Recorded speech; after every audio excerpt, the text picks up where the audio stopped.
Što se dogodilo? Kako ste vi? Svađali smo se. Rekla je da se ne osjeća dobro. Srušila se na pod. Ovo je 37-godišnji Thomas Joe Grayley. Na podu dok joj pružaju reanimaciju nalazi se njegova 34-godišnja djevojka s kojom živi, Nicole Booth. Napetost je velika. Gospodin, moramo razumjeti što ženi želi, molim vas. stati? Odmakni se od nje. Zamolio sam da mi date minutu. Pokušavam shvatiti što se događa. Rekao sam što se događa. Rekla je da se ne osjeća dobro i pala je. Očajni otac, prestravljen da je izgubio majku svoje djece. Slušaj, Dopusti mi da razgovaram s tobom. morao se smiriti. Pokušavam se smiriti. Ili nešto drugo. To mi je kao teorija zavjere. Punem u glavu svačine. Volim ga, ali on je moj brat. I punem u glavu svačine.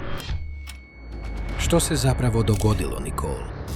Kako je završila s razderanom slezenom? Ona je sva u modricama, s povezanim posjekotinama. I kako će njezina obitelj prihvatiti zastrašujuće postupke čovjeka za kojeg su mislili da ga poznaju? Gledaš unatrag i vjerojatno razmišljaš jesam mu i propustio neke znakove. Kod tih mačaka. Sve one situacije kad bi bacao mačke u zrak i šutirao ih. Djeca neće ništa reći jer se boje. Mislim da si je prilično dobro promatrao. I djecu. Kao Charlie Manson.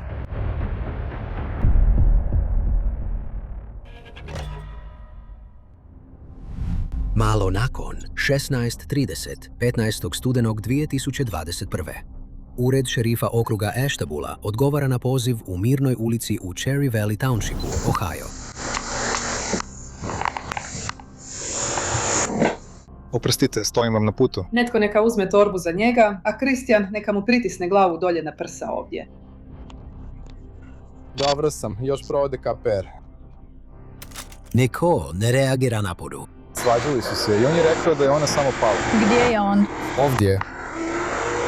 Gospodine, moramo razgovarati s vama. U redu. Gospodine, hej, znam da vam je teško, ali moramo razgovarati s vama kako bismo dobili neku sliku o tome što se događa. U redu? Možete li me ostaviti na miru, molim vas? Moram Pokušavam razumjeti. doći do nekoga, zbog svoje djece. U redu, moram znati što se događa. Tom paničari, a dvoje male djece tog para su tamo s njima, na mjestu događaja. Jeste li vi nešto vidjeli? Oprostite. Oprostite. Hej, želite li vi poći van sa mnom? I želite li biti odvojeni od svega ovoga? Radije bi Ako da je želite ona u ići u svoju njihovoj sobu, sobi, razgovarat gdje ću je s toplo. vašim tatom. U redu? Gospodine, želim biti sa svojim djecom, čovječe! Razumem, gospodine, ali trebam da pođete van sa mnom, u redu? Želim biti sa svojom djecom, ja! Razumijem neću to, ali ostaviti trebam vas svoju vani. djecu. Gospodine, Hvala trebam- vam, gospodine. Trebam. Gospodine Poslušajte, Gordon, ja nastavite. razumem, u redu, bit će u redu. Samo trebam razgovarati s vama, u redu? Je li to vaša supruga ili njihova mama? Da, Moja gospodine djevojka. Marko. Majko moja. I djeca? Od čega su bile sve one modrice po njezinim nogama? On ignorira pitanje. Potpuno je usredotočen na svoju djecu i uvjeren je da je njegova djevojka već mrtva. Tom je bio taj koji je nazvao 911. 911. Koja je adresa hitnog slučaja? Da, trebam hitnu pomoć. 3028. Nema ceste. Recite mi točno što se dogodilo. Moja djevojka ne diše. Je li ona budna? Ne, Diše li ona? ne. U redu. Pomoć je na putu. Nicole, Operator ga je vodio kroz reanimaciju, ali nije dugo potrajalo. moram nekoga nazvati. Moram izvesti svoju djecu odavde. Gospodine, moramo nastaviti s pritiscima na prsa. Najvažnije sada je da izađete odavde. Sada je na mjestu događaja. Još uvijek ne surađuje. Ima li ona kakvih zdravstvenih problema? Ne, koliko ja znam, ne. Je li bal u bolnici ili nešto slično? Je li se žalila na nešto? Rekla je da se ne osjeća dobro. Odakle je sve te posjekotine i modrice po telu? Kako je tvoja mama dobila sve te modrice po sebi? Pusti ih na miru. Ne. Gospodine, Gospođo, moramo shvatiti što. možete li Prijatelju, molim vas odmakni stati? se od nje. Zamolio sam Odmakni da se od date. nje. Dajte mi minutu, molim vas. Nećeš mi reći zato što smo na mojoj pristojnosti. Nisam. Ne govorim ti, samo sam te zamolio da... Ljudi, meni tko? Što kažete na to da me poslušate? Slušao sam te. Pokušavam razgovarati s tobom i pokušavam biti ljubazna. Pokušavam shvatiti što se događa kako bismo mogli pomoći djelatnicima hitne pomoći da razumiju što se događa. Rekao sam ti šta se događa. Rekla je da se ne osjeća dobro i pala je. Situacija se zaoštrava, dok policajci nemaju izbora nego ga staviti u lisice. Okreni se. Okrećem se, ne borim se s vama, ne opirem se, samo sam vas pitao. Molim vas, nemojte to raditi pred mojom djecom. Molim vas, nemojte to raditi pred mojom djecom. Nemojte. Pokušavam pomoći hitnjacima kako bi mogli spasiti Nicole. Rekao U redu. sam ti. U redu. Šta se dogodilo? Kako je Rekao sam završila više. napad? Popili smo piće, tuširali smo se, nije se osjećala dobro, tuširali smo se, prešli smo na kauč, rekla je da se ne osjeća dobro, spustila se na pod i srušila se. Pokušao sam je podići, Donio sam malo vode, polio sam je vodom. Nije se probudila. U redu, moraš ustati. Ustani. Možeš li ovo skinuti da Ne, mogu apsolutno podići ne. ruke, Apsolutno molim ne. te? Moraš razumjeti i mi pokušavamo shvatiti što se događa. Moraš surađivati. Znaš što, ja surađujem. Govoriš nam da nam ništa ne govoriš jer si ovdje da pomogneš svojoj djeci. Nemoj otići. Sjedni odmah. Ja U ću redu, se baš pozabaviti ovim. Njegove gluposti. Neću se baviti glupostima. Znači, govoriš mi da ste se vas dvoje svađali i ona je tek tako pala i onesvestila se baš tamo. Ima posjekotine i modrice po cijelim nogama. Umjesto da odgovori, on pada na tlo. Gospodine, ozlijedit ćete se. Ne mogu disati! Pričate, možete normalno disati. Ne mogu disati! Slušajte, molim vas, nemojte da staviti u zatvor. Nikad nisam rekao da ću ga staviti. da ću ga staviti u zatvor. Što ti misliš? Ne mogu. Trenutno nemam ovlasti poslati ga u zatvor. Ne znamo šta ćemo s tatom, u redu? Smislit ćemo nešto s njim, vidjet ćemo. Dakle, ovo se ne događa, morat ćemo ga staviti u policijski auto. Da, to je prije, u redu. Molim te, daj mi minutu. Samo pokušavam doći do daha. Dali smo ti već nekoliko minuta. Da. Džeko, idemo brzo sjesti u auto. Što se U redu? događa? Stavili su ga na stražnje sjedalo policijskog automobila i sada, kad je on maknut, mogu pokušati shvatiti što točno nije u redu s Nikolom i zašto. Ima modrice po cijelim nogama i zavoje na posjekotinama. Ni jedno ni drugo nije moglo biti uzrokovano njezinim padom, kao ni modrice oko njezinih očiju. Ovo nije neka neobična medicinska hitnost. S obzirom na modrice i način na koji se Tom ponaša, policajci počinju sumnjati na nešto mnogo zlokobnije. Nicole je rođena u Pittsburghu u velikoj obitelji s jednom sestrom i 2 brata i sanjala je o tome da i sama osnuje veliku obitelj, ali njezin život nije bio lagan. Prije je bila u lošoj vezi.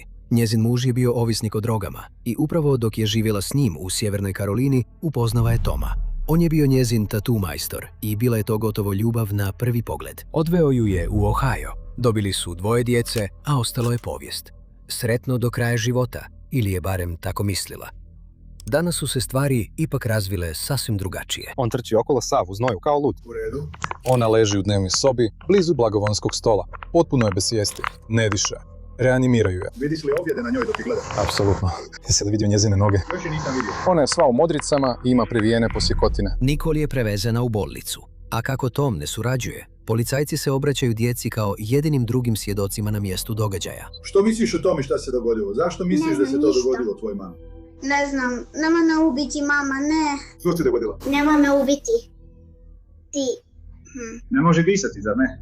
Da, gdje je bila prije nego što se to dogodilo? Bila sam dolje tamo, pokušavala sam je oprati i ne znam, mislim da sam se spremala povraćati. Zašto? Ne znam. I moj tata dolazi iza mene i moj tata je rekao, ako ne diše, moraš staviti vodu. Opa, kada je bilo? Da. Kad si zadnji put vidjela svoju mamu i bilo joj je dobro? Je li danas bila s vama? Jeste li svi bili kod kuće danas? Jesi li išla u školu? Ne. U redu. Nismo išli u školu jer smo zaostajali, zar ne? U redu. Ni djeca nisu baš od velike pomoći. Tako da su mama i tata obično prilično prijateljski. Ljubazni su jedno prema drugome, vole se, nisu, ne svađaju se i ne povrijeđuju jedno drugo. Jesi li siguran? U redu. U redu. Pokazuju policajcima prostor za tuširanje gdje je njihova mama bila prije nego što je pala. Ko je u invalidskim kolicima? Moja mama ga je koristila za tuširanje. Je li ona radila na hodanju ili? Ona radi. Šta se dogodilo? Ne znam. Je li oduvijek vježbala hodanje? Ili ne? Hej, oprosti. Pokušala sam pitati djecu jer tata nije razgovarao sa mnom. I ja pitam djecu šta se dogodilo? Što se dogodilo s mamim nogama? Zašto su sve modre? A on kaže, nemoj razgovarati s njima, nisu sigurni. U redu. Možda postoji nevina veza između Nikolinih modrica na nogama i invalidskih kolica, a možda i ne postoji. Primijetila sam, kad sam pokušavala razgovarati s tobom tamo dok ti je tata bio u sobi, stalno je odmahivao glavom, kao da govori nemoj mi se obraćati. Jedino o čemu ti pričaš. Sve ovo ispred. Sve ovo ispred tebe. Kad kažeš, ovo je jedino što ima. Što je sad druga stvar? Kao on zapravo nema puno prijatelja. Obitelj, ovo je mala obitelj. Obitelj je najvažnije. Jesu li te to naučili tvoji mama i tata kao obitelj se uvijek drži zajedno? Obitelj je najvažnije. Otprilike, 20 minuta kasnije, Tomovi roditelji dolaze. Tom i ja nismo baš toliko bliski. U redu. Imamo taj problem, ona ima problema s njim još od kad je bio dijete. Ja razgovaram s djecom preko telefona, vidim ih kad mogu, On povremeno dovede djecu da me vide. I što rade? Kako školu pohađaju djeca? Oni se školuju kod kuće. O, kao na računalu ili nešto slično, da. Učiteljica ih školuje kod kuće. Iskreno nikada nisam vidjela Nikinu kuću ovakvu. Nikada. I koliko je već u ovoj obitelji? 10 godina? 11? A njezina kuća je inače uvijek besprijekorno čista. Ovo je dan alarm za drugim. Ali prava otkrića donosi Tomova sestra. Drago mi je što ste se upoznali. Da, bila sam ovdje nekoliko puta da provjerim kako je Niki. U redu. Znam da je moj brat bio fizički nasilan prema njoj u prošlosti. U redu. Zadnji put sam bila ovdje prije otprilike 2 tjedna i Niki je bila neprepoznatljiva. Iskreno bojala sam se kontaktirati vas. Zamolila me da vas ne kontaktiram. Kako to misliš da je bila neprepoznatljiva? Ma uopće nije izgledala kao moja sestra. Kao, modrice su bile strašne. U redu, mislim... Cijelo je lice bilo natečeno. I kao što sam rekla, molila me da vas ne zovem, mislim da se boji što bi joj se moglo dogoditi. U redu. I to je bilo prije 2 tjedna. Rekla bih prije otprilike 2 tjedna. Djeca su rekla da ima problema s hodanjem. A nisu rekli zašto nije mogla disati. Ne, rekli su da zapravo nisu ništa vidjeli. Ali mislim da je to iz straha, jer im je on vjerojatno rekao da ne pričaju. Vjerojatno. Jel to obično ono što se događa? Samo nikad im tu ne govorio. Pred njih. U redu. Samo znam da on ne voli policiju i da je nekako naučio djecu da isto gledaju na policiju. Moj tata je rekao da ste vi rekli da se borite da je održite na životu. Tako je strašno. Ona je dobra žena. Da. I su li to tipične svađe ili je to isto ono što ti misliš? Znam da se puno svađaju. Kao što sam rekla, znam da je moj brat bio fizički nasilan i prije Niki. U redu. Još uvijek razgovaram s njegovom bivšom djevojkom. Tomova sestra je bliska s djecom. Nada je da bi ih možda mogla uvjeriti da razgovaraju. Slušaj, znam da ti tužno i znam da te strah. Ali tvoje mani trebaš. U redu. Da, taki treba pomoć. Tvoj tata ne bi trebao raditi te stvari, u redu? Dođi ovamo duš.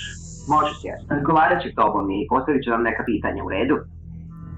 Nisam čula da je večeras bila svađa. Jesu li se svađali zadnjih nekoliko dana kao što to radi kad teta Ada dođe u posjet i provjeri vas? Da. Jedu. Jesu li se svađali u kupaonici? Rekli ste da su bili zajedno pod tušem. Mislim da jesu, da su se svađali u kupaonici. Znam da ne želiš ići u zatvor. Dušo. Da, znam da ne želiš da on ide u zatvor, ali slušaj me. Nisi u nevolji. I slušaj, tata možda ode u zatvor, ali slušaj me. Znam da ne želiš da on ide u zatvor. Sada slušaj. Samo slušaj. Niko ne voli ići u zatvor. Te dada je već bio u zatvoru, ali to je zato što sam ja bila loša i morala sam ići u zatvor. Sad je ona najdraža, Kad donosiš loše jer je odluke, dobila moraš pomoć. ići u zatvor i snosiš posljedice. I ovo će pomoći tvojoj mami. I ovo će pomoći tvom tati da dobije pomoć koja mu treba, nadam se. Volim tvog tatu. Ali tvojim tatom već dugo nešto nije u redu. Tvoj tata neće ni znati da si nam rekao. Nemam pojma, ne. Neće imati Neće hrane. reći tvom tati da ti išta rekao. Napokon ovo dopire do djece. Je li tvoj tata uzrokovao modrice? Da. Je uzrokovao ih je. Znaš li kako je tata napravio modrice? Je li ju udario nečim ili ju je udario rukom? Čime ju je udario? Kao da ju je udario dijelom svoje zračne puške ili nečim sličnim. Dijelom zračne puške. Jeste li primijetili krv iz njezinih usta? Ali 7 puta. Ne mogu reći da mi nije žao zbog nje, ali nije učinila ništa da popravi situaciju. Znate, kao što sam rekla, već me prije zamolila da vas ne zovem. Da. Ja. Ja se mučim, znate, kad sam odlazio odavde i oni bi rekli Nemoj zvati policiju i odlazi odavde. znate na što mi. Jesi li ti danas čula mantražbu? Mislim da nije, mislim da je kraj kata. Dakle, koliko si puta vidjela da je tata udario mamu zračnom puškom? Ove Jel to bilo ne, puno puta? mislim da je tako. Samo danas. 2 puta ili samo danas? Samo danas, rekla si. Sinoć mislim da je tako. Bojiš li se ikad za svoju mamu? Da, često to rade. Osjećaš li ikad da će tata toliko povrijediti mamu da ona neće preživjeti? Ponekad. Ponekad. I govori ti tata da ništa ne smiješ reći. U redu je, dušo. Slušaj, želimo da tvoja mama živi, da ne? Mogu mu reći da se bojiš za sebe i da se bojiš za nju. Da, je li bila ozlijeđena sinoć? Mislim da jest. Jesi li šta čula? Je li itko rekao u pomoć? Traži li mama tvoju pomoć? Da, mislim da je posljednjih nekoliko mjeseci bilo sinoć. Je li tata ikada povrijedio vas? Ne. Mislim da obično ne. Mislim, neću reći da im na okoli po guzi, znaš, ali ne mislim da ih baš tuče. Kao, povrijedili te ikad kao što povrijedi mamu? Ne. Ste li mi ikad rekli te stvari? Jeste li ikad zamolili tatu da prestane udarati vašu mamu? Šta vam on kaže? Vi ni ne znate. Je li to tada kad vas pošalju u vašu sobu? Ne meme. U redu.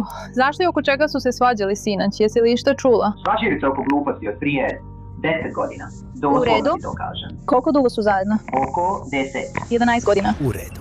10 ili 11 godina napetosti. I danas je napokon došlo do prijelomne točke, a djeca su uhvaćena u unakrsnoj vatri. Ono što detektivi još ne shvaćaju jest koliko duboko ova situacija seže. Vi ste jako dobri. U redu. To može ostati naša mala Pomažeš tajna. nam? Tata neće znati. Tata nije ovdje. On ne zna. Neću te odati. Znaš to. Je, tata?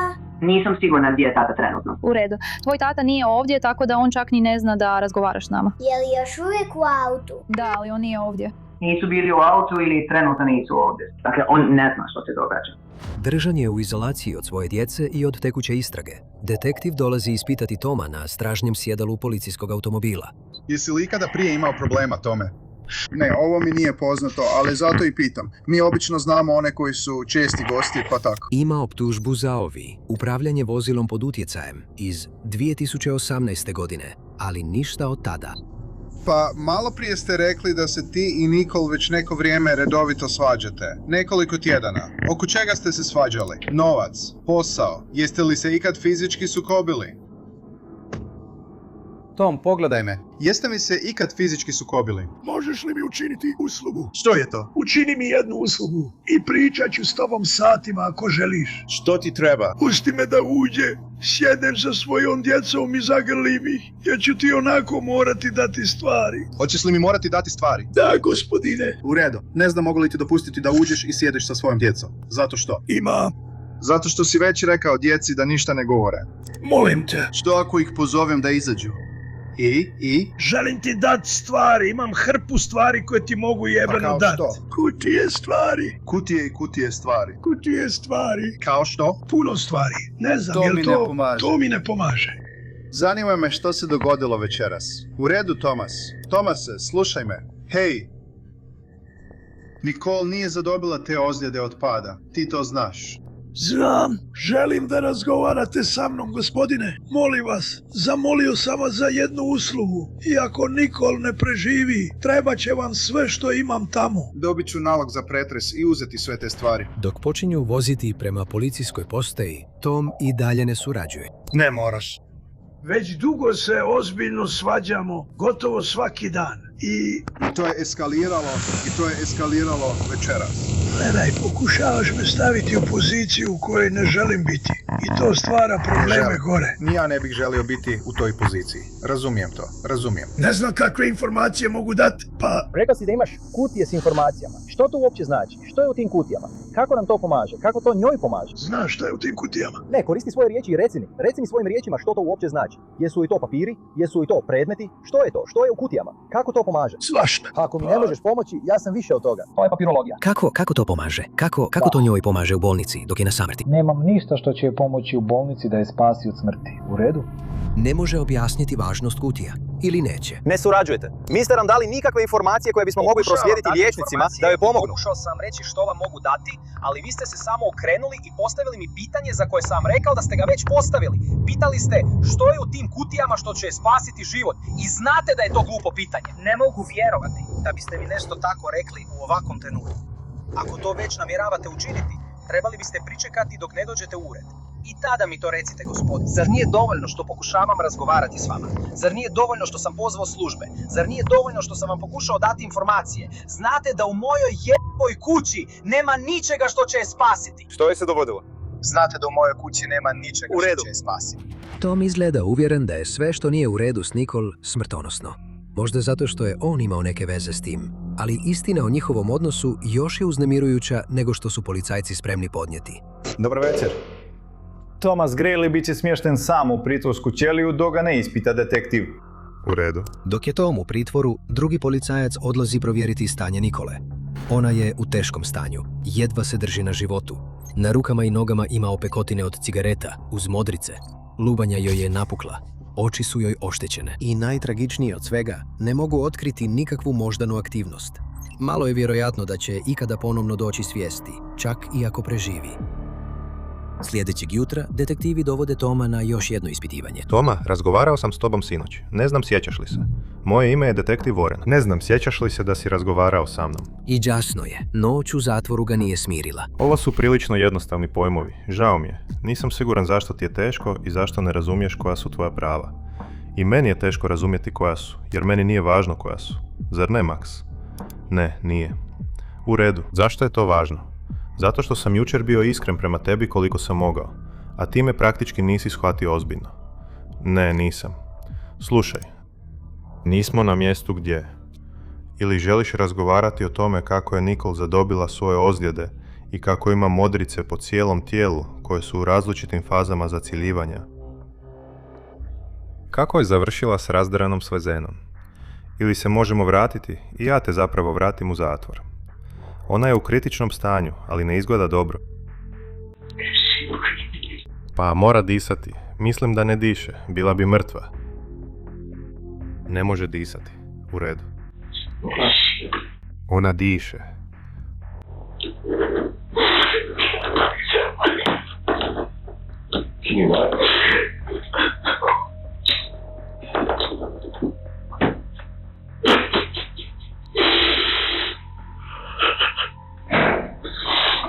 Je li to olakšanje na njegovom licu? Ili strah da će možda Nicole preživjeti i ispričati im što joj je učinio? Dobro, još uvijek ne razumijem. Kakve veze kutije s papirima imaju s njom ili njezinim ozljedama? Ne shvaćam, ne kužim. Je li to odvojeno od čega? Nisam siguran. Mislim, osim ako te kutije s papirima nemaju veze s priznanjem ubojstava ili nečim sličnim. Nikoline ozljede govore same za sebe. U redu? Kako bi se osjećao, da. Mogu li ti postaviti neka osobna pitanja?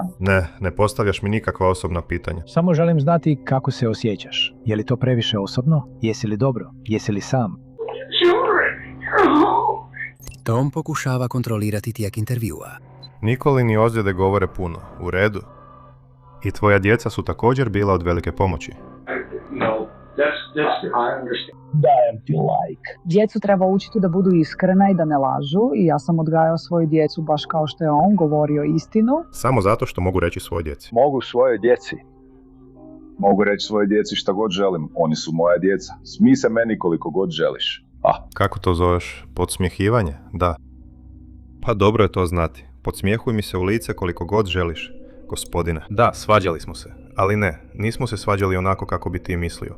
S ovim i onim stvarima. Pa mislim, većina bračnih parova ili parova se svađa. Ima verbalnih rasprava, neslaganja oko financija ili nečeg drugog. A onda dolazi i do fizičkih sukoba. Ali to je problem koji imam sa svojim pravima. I to je problem koji imam kad razgovaram s vama. Kažete da je volite. Ali vaša djela govore nešto drugo. Niste rekli, hej da, ovo je ono što je se dogodilo. Ovo je, znate, samo da vas obavijestim. Tako to možete prenijeti medicinskom osoblju u bolnici u koju ide. Mislim, pogledajte mene. Vi ste htjeli razgovarati o papirima i kutijama umjesto toga. Ni sam ne mogu shvatiti što se događa. I nema šanse da mogu shvatiti. Zašto vi ne možete? Zašto ne možete shvatiti što se događa? Zašto ne možete? Pogotovo u 5 minuta. Zašto ne možeš shvatiti što se događa? Zato što je Nicole lagala meni i manipulirala mnome. Natjerala me da zaboravim dijelove svog života. Kako te natjerala da zaboraviš? Na sreću. To sam htio napisati na onaj papir. U redu. Htio sam ti pokušati pomoći. Kažeš da je manipulirala tobom i lagala ti. Je li to tada kad si je istukao? Nisam rekao da je izbaciš. Čini se da ne razumiješ baš ništa. Nisi ti taj koji kontrolira ovaj intervju. Kao što kontroliraš nju, kao što kontroliraš Nicole. Gospodine! Bio sam iskren prema tebi koliko god sam mogao, Pole. Da, bio sam. Rekao sam ti. Ne mogu ni sam shvatiti 10 godina svog života. Kako da ti to objasnim u 5 minuta? Ne razumijem 10 godina svog života. Kako da ti to objasnim u 5 minuta? Jedina iskrena stvar koju si rekao je da si u braku 10 godina i da imaš 2 djece. Jasno je da Tom neće dati nikakva pojašnjenja. Zato je intervju prekinut. 2 dana kasnije, Nikol umire od ozljeda u bolnici, okružena svojom obitelji. I istraga prelazi iz napada u ubojstvo. Srećom, a i na Tomovu nesreću, postoji čitav niz ljudi u njegovom životu koji su spremni razgovarati s detektivima.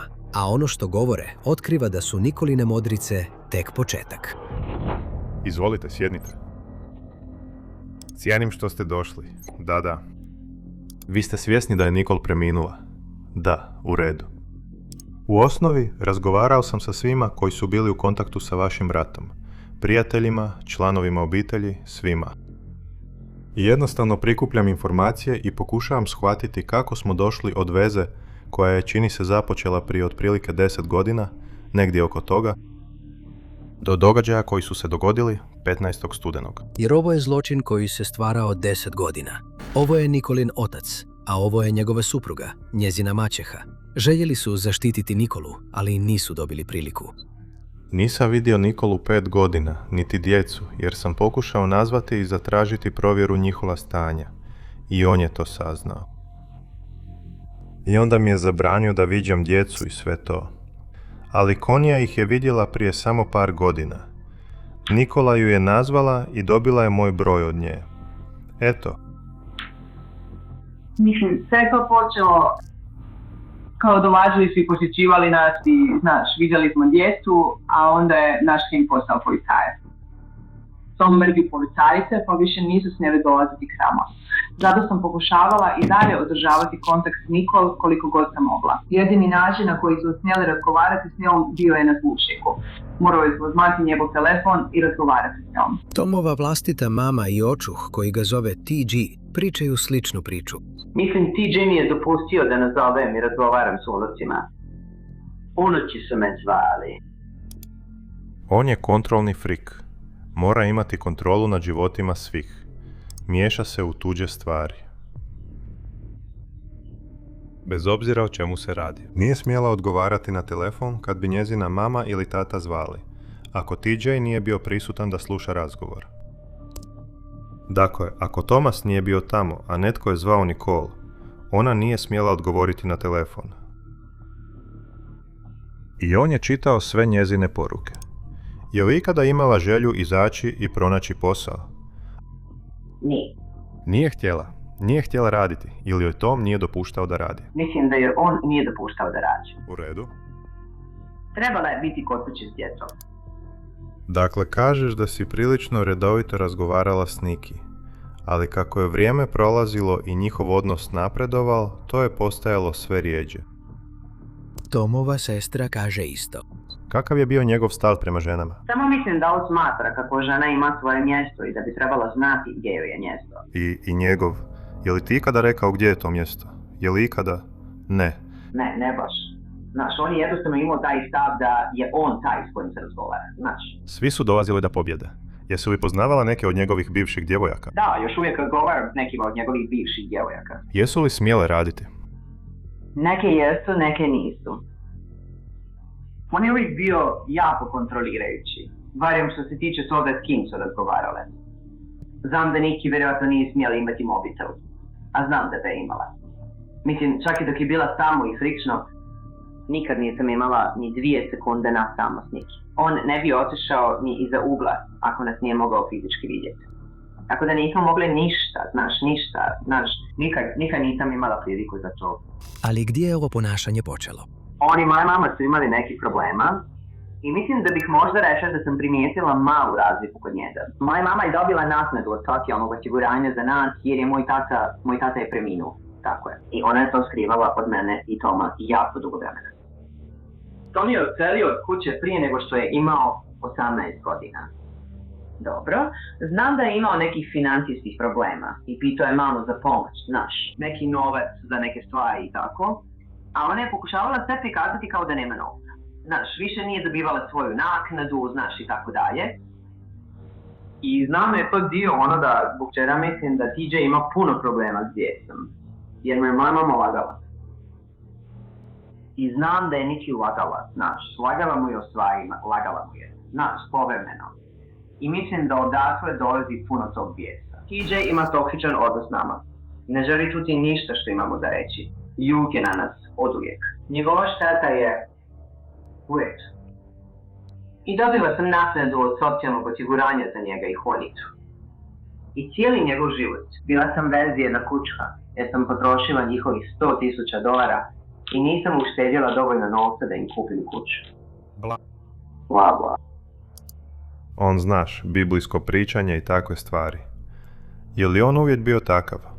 Čini se kao da ima, kod njega postoji malo paranoje. On je oduvijek bio takav. U redu, da. Da. Uvijek.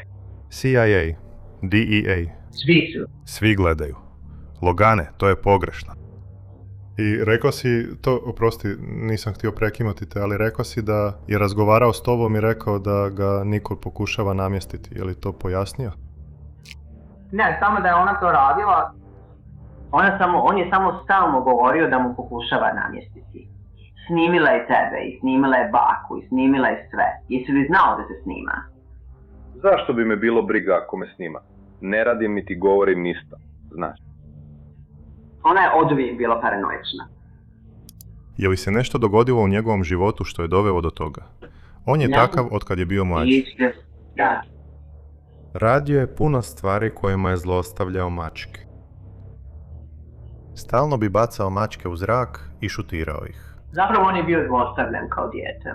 Prisjećaju se jedno puta kad je bio dijete, nakon što su mu poklonili zračnu pušku. Bio je vani. Imali smo malu mokru lokvu u dvorištu i on je tamo vani pucao na žabe. Kad je završio, povikao je kroz kuhinjski prozor. Ja sam bio u kuhinji, ali on me nije mogao vidjeti. Ona je rekla, TG, prestani pucati bez veze. Rekao je, šuti ili ću te upucati. Ti je bi stalno navaljivao na mene, sad ću te imati. Izašao bih s krvavim okom. Mislim, takav je TJ oduvijek bio. On jednostavno ne zna stati kad krene, nema prekidača. Kad jednom krene, ne zna kada treba stati.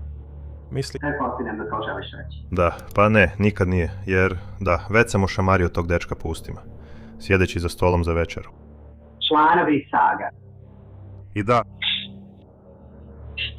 DJ, budi tiho. Molim te, samo zašuti. I rekao bi to 10 puta. I on bi prešao preko stola i kao, da, udario sam ga. I on još uvijek, znaš, ne bi zašutio. Kad je imao, 15 godina. Ako nije bilo po njegovom, udarao bi glavom o zid. Sjećam se kad sam imala, znaš, 18-19 godina i pitala se kad bih išla spavati. Hoće li moj brat završiti u zatvoru? Ili mrtav, ili se, znaš, ubio? Ili ga je netko, znaš, pronašao na... Da, ili čak njegova djevojka, znaš, hoće li je jedan ubiti. I, znaš, kažem to, ali ipak na kraju dana nikad nisam mislila da bi on to stvarno mogao učiniti. Znaš što mislim? Tom ima kazneni dosje, ali ne zbog nasilja prema jednom od njegovih prijatelja iz djetinjstva. Znam da su se upoznali kad je izašao iz zatvora. On je zapravo završio u zatvoru zbog ekstazija ili nečeg sličnog na Floridi. Imao je oko 15 tableta kod sebe. Pokušali su ga optužiti za dilanje droge. Odslužio je 6 godina. Kad je izašao, otišao je u Južnu Karolinu i tada je upoznao Nikol. Thomas je naučio. Thomas je imao nauke za uhićenja. I saznali smo to kad je Abigail bila u bolnici. Došli su napraviti plan uhićenja, ali budući da mu je kći bila u takvom stanju, pustili su ih. Ovo nije bilo pri rođenju. To je bilo pri njezinom rođenju. Da, u redu. Što misliš, je li imala problema? Rođena je s nečim što se zove gastrošida, gdje su joj svi organi bili izvan tijela. Wow. Dakle, prvi put kad su ga vidjeli da se loše ponaša prema njoj, to nas je zabrinulo. Moj sin je otišao u vojnu rezervu ili na vojnu obuku i mi smo otišli na njegovu promociju. I oni su došli. On nije mogao ući u bazu jer nije imao vozačku dozvolu i imao je kazneni dosje. Ona je došla s nama, ušla u bazu i otišla na promociju. Kad smo se vratili do auta, bila je velika gužva. Trebalo je jako, jako dugo. I on je zanadvao i samo je vikao na nju i psovao ju je. I to je bio prvi put kad smo pomislili, Bože, nešto nije u redu. To je bilo oko 2000. godine. To je bilo negdje 2013. godine. To je bio prvi put da smo znali da nešto nije u redu. To nije bio posljednji takav slučaj. A ni za Toma to nije bilo ništa neobično. Vidjela sam ga, znaš, kad je bio kod nas i gledala sam ga kako skide naočale svoje bivše djevojce Švica, pljune na njih na podu i pusti ih niz vetre školjku.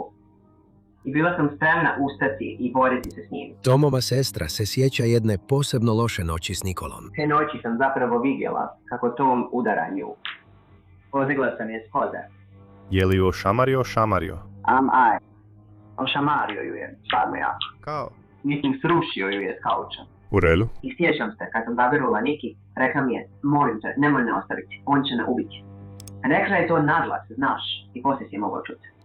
I mislim, plakala sam s Niki nekoliko puta, znaš. I pitala sam je, zašto to radiš sebi, znaš? Opet uvijek je TJ bio tu, znaš. Priznala je, znaš, da mu je lagala.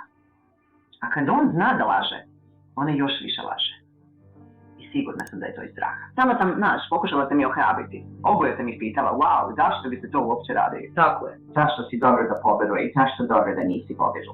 Znaš, ako ti ona laže i ako te čini ovako jadnom, ludom, znaš, zašto bi dobro još uvijek bila ovdje? I, znaš, djeca, znaš, sve se vrtilo oko djece. Ne znam, mislim da Tom zapravo nije namjeravao ubiti je u isto vrijeme. Kao čula sam da kako kaže, znaš, kao, ubit ću ovu kuju što mi je lagala. Znaš na što misli? Kao što sam rekao, on me nazvao, imao sam poruke i sve ostalo gdje me nazvao 25. ujutro i otišao sam tamo, a on je bio pretučen. To je bilo 25. listopada, samo 3 tjedna prije posljednjeg smrtonosnog napada na Nicole. Da, izgledalo je kao da je imao. Izgledalo je, ne znam je li možda imala slonjen nos ili... Izgledalo je kao da je neko utario jebeno usta. Tako je izgledalo. Jer ovdje je sve bilo crno i plavo. A onda, naš, tamo je vjerovatno, moralo je biti neko oticanje okolo, bilo je oticanje oko njezinih očiju i svega ostalo i svega toga, ali nije bilo kao, Bože moj, znači on će jebeno ubiti. Bilo je kao, dobro, donijela ti glupu odluku, što nije u redu s tobom, znaš, takve stvari i sve ostalo, znaš, tu pretpostavljam, jer onda sam mislio, znaš, i onda sam ja. Znaš, rekao sam dok sam se povlačio iza tog ugla, da ako želiš otići, možemo otići. Znaš, i nije ništa rekla, mislio sam da će to dati neku vrstu sigurnosti, da sam tu zbog nje, a ne zbog Toma. Da, znaš, ali gledajući unatrag, znaš, jer nisam znao ništa o stokholmskom sindromu sve do 26.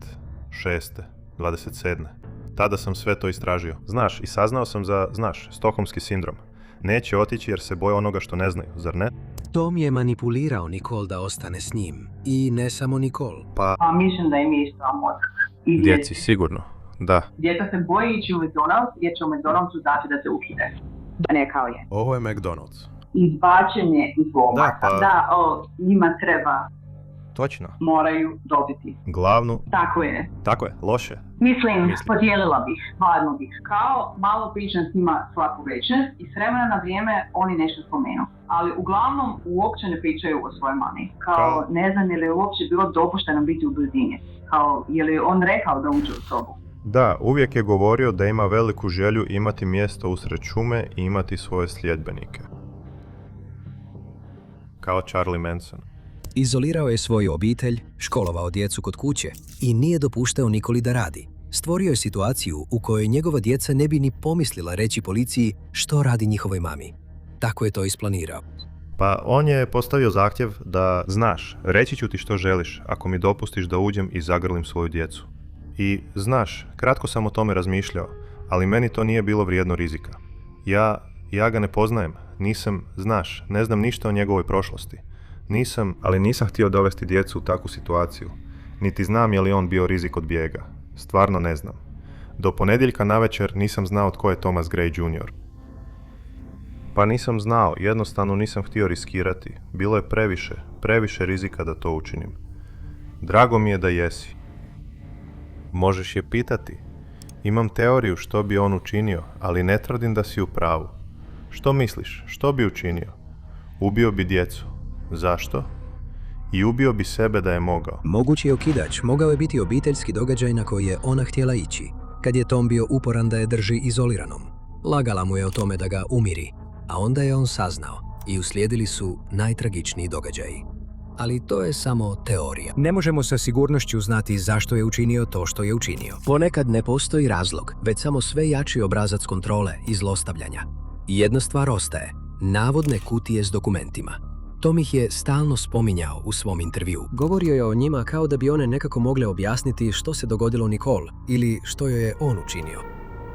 U srpnju sljedeće godine, dok Tom u zatvoru čeka suđenje, istina izlazi na vidjelo. U snimljenom pozivu govori svojoj majci da ukloni neke dokumente. Kada je detektiv razgovarao s njom, otkrila je što su ti dokumenti zapravo. Bilježnica s popisom muškaraca s kojima je Nicole spavala. Navodno je Tom prisilio Nicole da to napiše kao dokaz njezine krivnje. Ali to je daleko od opravdanja za ubojstvo, a na Tomovom telefonu 24. listopada pronađeno je još mnogo inkriminirajućih dokaza. Samo nekoliko tjedana prije njezine smrti snimio je nekoliko videa na kojima Nicole izgleda pretučena i s modricama, dok djeca djeluju ravnodušno. U jednom ju je prijetio mačetom, u drugom je rekao: "Ne tučem Nicole, učim je teškim lekcijama iz ljubavi." Na kraju ju je upravo jedna od tih teških lekcija ubila. Isprva je proglašen nesposobnim za suđenje, no nakon liječenja priznaje krivnju za teško ubojstvo. Osuđen je na 25 godina do doživotnog zatvora. Ali to je slaba utjeha za sve ljude koji su poznavali par, koji će se zauvijek pitati koje su znakove propustili i što, ako išta, su mogli učiniti da uvjere Nicole da prihvati pomoć koja joj je možda mogla spasiti život.